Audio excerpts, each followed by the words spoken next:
आइए एक समस्या और जन्म लिया। सरकार चाहती है कि ट्रैफिक जो है विधि व्यवस्थित में चले। हाल ही में ट्रैफिक नियम के तहत ऑटो और टोटो वाले के लिए ड्रेस कोड बनाया गया। उसके पीछे एक ही कारण है, आए दिन जो कुछ न कुछ घटनाएं घट रही हैं उसका पहचान हो सके और दूसरा कोई तीसरा आदमी बिना लाइसेंस के टोटो या ऑटो ना चलाए। सरकार अपना दिशा सही चुननी थी, मगर इसमें भी खोच है। ये लोग चाहते हैं कि भाई हमें ड्रेस कोड दीजिएगा, तो हम लोग तो गरीब आदमी हैं, पहले हमें 2000 की सहायता कीजिए। दूसरी बात, जितने भी चौक चौराहे हैं सबका ट्रैफिक सिग्नल उसे ठीक कीजिए। तीसरा, पुलिस जो घूसखोरी के साथ अपना ट्रैफिक नियम को तोड़ रहे हैं, सबसे पहले उसे सुधार लीजिए।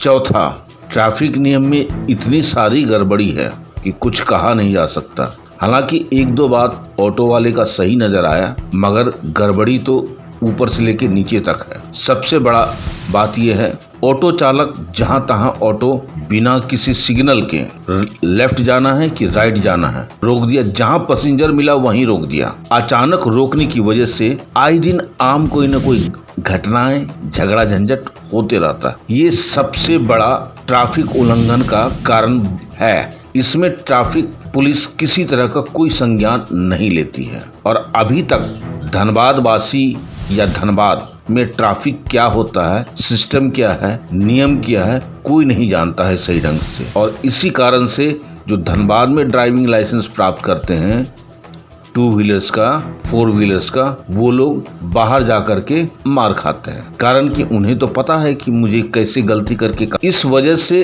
ट्रैफिक विधि व्यवस्था वाकई में चरमराई हुई है। सुधार के कुछ आसार नजर भी आ रहे थे कि यहाँ पे ऑटो टोटो वाले ने अपना एक शगुफा फोड़ दिया है। आइए देखते हैं एक रिपोर्ट हमारे संवाददाता चंदन पॉल धनबाद से।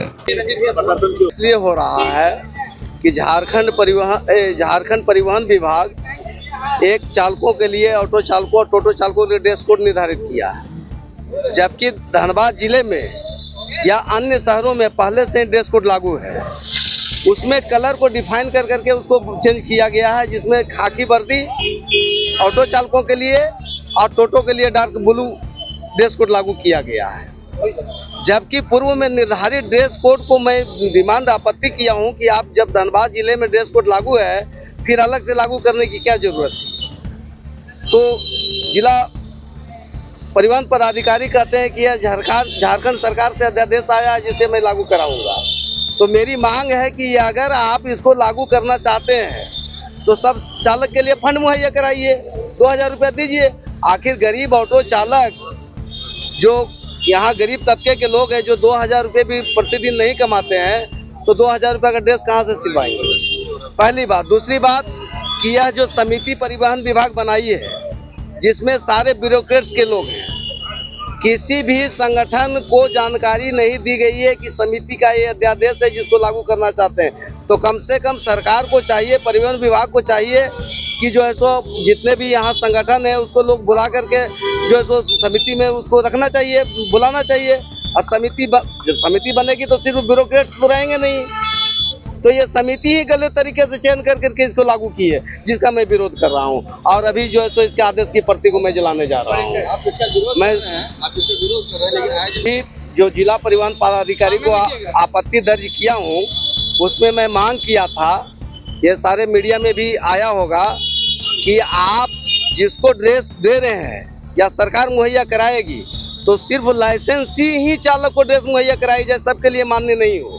क्योंकि मैं ये भी बताने का काम किया हूँ कि यहाँ कुछ असामाजिक तत्व के लोग भी वर्दी पहन करके ऑटो चलाते हैं और घटना को अंजाम देते हैं, जो मैं लिखित रूप से जिला परिवहन पदाधिकारी को दिया हूँ। तो इसलिए उस पर रोक लगाई जाए और जो लाइसेंसी चालक है उसी को वर्दी मुहैया कराई जाए, चाहे उसके लिए आप कोई सिग्नल मतलब सैंपल दीजिए या फिर कोई संगठन अपने स्तर से सैंपल दे, लेकिन इस व्यवस्था को लागू कीजिए। लेकिन प्रशासन इस पर पहले तो सहमत हो, जिला परिवहन पदाधिकारी तो सहमत हो। वो तो कहते हैं कि नहीं जी, वो तो हमारा जो है सो लोग चेक करता है, फाइन होता है, तो इस तरह से जो है सो बरगलाने का काम करता है। मैं सुनील कुमार पासवान, झारखंड परिवहन मजदूर यूनियन जिला अध्यक्ष, संयुक्त सचिव, राज्य कमेटी, सामान्य परिषद सदस्य, all India road transport workers federation, central committee. आप देख रहे हैं सब पर नजर। धन्यवाद।